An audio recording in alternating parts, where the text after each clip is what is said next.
회계법의 마일스톤은 스타트업 전문 회계법이고요. 저는 양재경 회계사라고 하고 2009년에 합격해서 지금 한 16년째 회계사 생활을 하고 있습니다. 저는 권순환 회계사라고 하고요. 여기 이제 양재경 회계사님과는 2010년 안진회계법 입사 동기고 거기서 이제 인연을 맺어가지고 지금까지 이어오고 있습니다. 네. 지금 회사 내에서는 부대표 직함을 달고 네. 입사 운영하고 있습니다.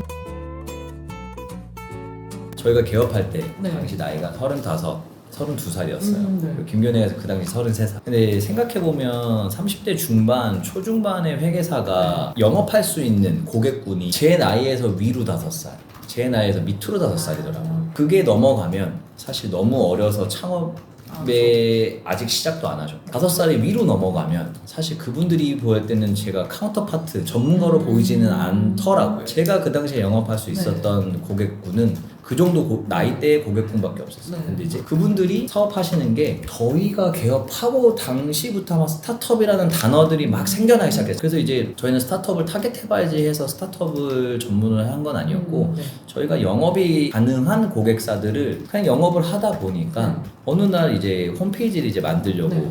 했을 때 뭐 뮤즈를 찾으라는 거예요. 너가 정말 타겟하고 있는 고객이 네. 뭐냐. 그래서 이제 고객군을 쭉 리스트업 해보니까 스타트업이 제일 많은 것 같아. 그래서 이제 스타트업 전문으로 네. 하자. 먼저 목표를 정하고 네. 이렇게 한 건 아니었고 그냥 정말 먹고 살기 위해서 가리지 않고 하다 보니까 고객군이 많이 모였던 네. 것 같아요. 어쨌든 뭐 모이다 보니까 노하우도 생기고 네. 저희도 어쨌든 여기서 개업한 지가 10년이 다 되어가고 네. 있거든요. 그러다 보니까 어떻게 지금처럼 전문을 잘 뵙게 되지 않았나. 솔직히 말씀드리면 따로 공부를 한 것 같진 않고요. 네. 그냥 결국에는 이제 좀 시간이 지나면서 좀 노하우라고 해야 되나? 그게 좀 축적이 된 것 같아요. 네. 예를 들면 뭐 강의라든지 멘토링이라든지 네. 가서 이제 여러 가지 경험해 보니까 이제 하나씩 조각들이 맞춰지면서 네. 아 스타트업 이런 거구나. 그러면 나는 회계사로서 이분들한테 어떤 걸 제공해 줄 수 있겠구나. 그런 노하우들이 좀 축적되어 갔던 것 같습니다. 그게 이제 지금에서는 회사 차원에서 뭔가 이제 정리가 되고 네. 칼럼이 나가고 책이 나오고 매뉴얼이 유튜브로도 정리되고 뭐 네. 기업 분석도 네. 찍고 그렇게 좀 자연스럽게 정리가 되어 있는데 뭐 개인적으로는 그냥 이제 따로 공부를 한 건 사실 없는 것 같고요. 그냥 업무하면서 네. 서비스를 제공하면서 그렇게 좀 노하우가 축적되어 있던 것 같아요. 그게 이제 회사 차원에서 잘 정리되게 하는 게 저희 이제 역할인 것 같고요. 네. 네. 이게 뭐 좀 첨언하면 저희가 뭐 회계사가 할 수 있는 일이 있고 저뿐만 아니라 대부분 회계사 가지고 있는 지식이 있으면 스타트업이라고 해서 이 범위를 넘어가는 건 아니에요. 이 범위 안에 다 있는데 네. 이거 아이템이 그냥 스타트업 씬에서는 많이 나온다 이런 개념으로 네, 보시면 될 네. 것 같아요. 그래서 뭔가 특별히 공부가 필요하다기보다는 그냥 이런 파트는 사실 스타트업이 아니고선 잘 나오지 않는 회계 이슈인데 스타트업 씬에만 나온다든지 이런 세법은 사실 일반 회사에서는 거의 적용하지 않는데 이런 것들은 스타트업에서 많이 쓰인다든지 네. 그래서 저희가 알고 있는 회계 세무 지식 네. 경험 안에서 그냥 다 들어 있었는데 자주 나오는 아이템들이 있다. 근데 그거를 이제 저희가 아까 드린 책으로도 네. 정리하고 뭐 유튜브로도 정리하고 그런 거라고 보시면 돼요. 그런 거죠. 결국엔 이게 왜 나오냐가 중요할 것 같은데 네. 그런 이슈들이 왜 나온지를 정리하려면 결국 스타트업 생태계 안에 이해도가 좀 맞아요. 그 결국엔 이어지는 거여가지고 스타트업에서 왜 이런 이슈가 나올까? 그런 거는 스타트업이 좀 생태계라고 해야 되나? 그걸 좀 이해할 수 있어야지 서비스대로가 좀 정리되는 그런 느낌을 좀 받고 있습니다. 어떻게 보면은 일반 회사와 스타트업 씬의 가장 큰 차이점은 저는 네. 투자 유치라고 생각해요. 네. 사실상 그러니까 회사가 벌 수 있는 돈보다 더 큰 돈이 그렇죠. 들어와서 회사가 운영되는 이게 이제 제가 그냥 지금까지 느끼기에는 스타트업의 전형적인 모습인 것 같은데 투자 유치 그러니까 남의 돈을 받아서 사업한다는 거는 사실 생각하기 쉽지 않아요. 이게 가장 큰 차이점이에요. 이 차이점이 그 뒷단의 차이점을 계속 만드는 것 같아요. 그러니까 회사가 적자가 나는데도 계속 어쨌든 운영이 돼요. 그렇죠. 근데 일반 회사라고 하면은 적자가 나는데 어떻게 계속 운영이 돼? 그게 투자 유치가 일반 회사와는 가장 큰 차이.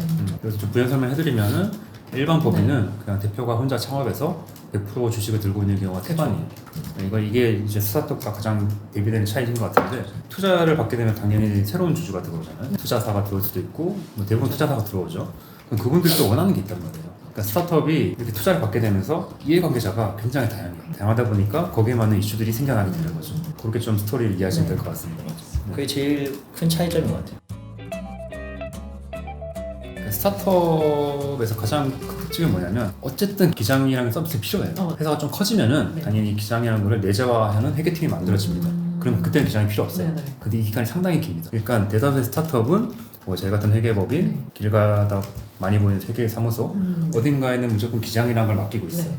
기장은 이제 우리 회사의 재무제표를 만들고 세금 신고를 해주는 거죠. 그리고 거기에 이제 실무자는 제 같은 회계사, 세무사가 다 할 수는 없고요. 네. 저희 위에 계신 직원분들이 하루 종일 이제 붙어서 이제 업무를 한다고 이해하시면 됩니다. 회사와 소통을 하면서 네. 이런 게 이제 기본적으로 이해를 하시면 되는데 이런 거예요. 스타트업은 물어볼 데가 여기밖에 없는 거예요. 아. 기장을 한 사무실 회계법인밖에 사실 없잖아요.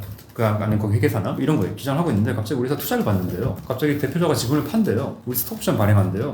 실사를 한대요. 임의감사 받아 그래요. 이런 거 이제 물어본단 말이에요. 기장 단에서부터 이게 정리가 안 되면 커뮤니케이션이 될 수가 없어요. 그래서 필연적으로 뭐냐면 저만 스타트업을 잘 알아도 되는 건 아니고 저 위에 계시는 저희 직원분들이 모든 이런 과정을 알고 계셔야 돼요. 근데 이게 일반적인 세무회계 사무소에서는 불가능한 거죠. 그래서 아까 여쭤봤던 게 그럼 너네는 어떻게 하고 있냐인 건데 네. 저희는 이거에 대한 강의가 있어요. 스타트업 네. 기장에 대한 이해라고 해가지고 네. 20강짜리 강의가 있어요. 거기에 이제 스타트업 창업부터 기장부터 해가지고 다른 서비스까지 제가 다 설명을 하고 있습니다. 뭐 예를 들면 이런 거 시리즈 A 네. 저희는 너무 익숙하잖아요. 그렇죠. 투자 유치 이런 건 왜 하는가? 실사 이런 걸 왜 하는가?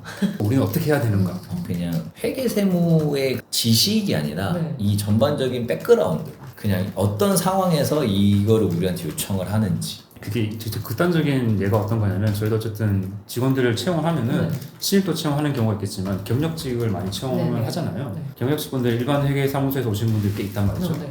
근데 그분들은 일단 스타트업을 뭐 한두 개 정도를 다뤄볼 수는 있어요. 근데 투자 유치에 대한 경험이 아예 없는 거예요. 저희는 너무 당연한 거잖아요. 네, 네, 네. 그 투자 유치가 뭐예요부터 시작하는 거예요. 근데 어떻게 일을 할 수가 있겠어? 네. 그래서 와서 제 영상 20강짜리 딱 보면은 투자 유치가 이런 거구나. 그걸 알고 연구를 하는 것과 네. 모르고 하는 거는 완전 차이가 있다는 거죠. 엄청 차이가 있어요. 네.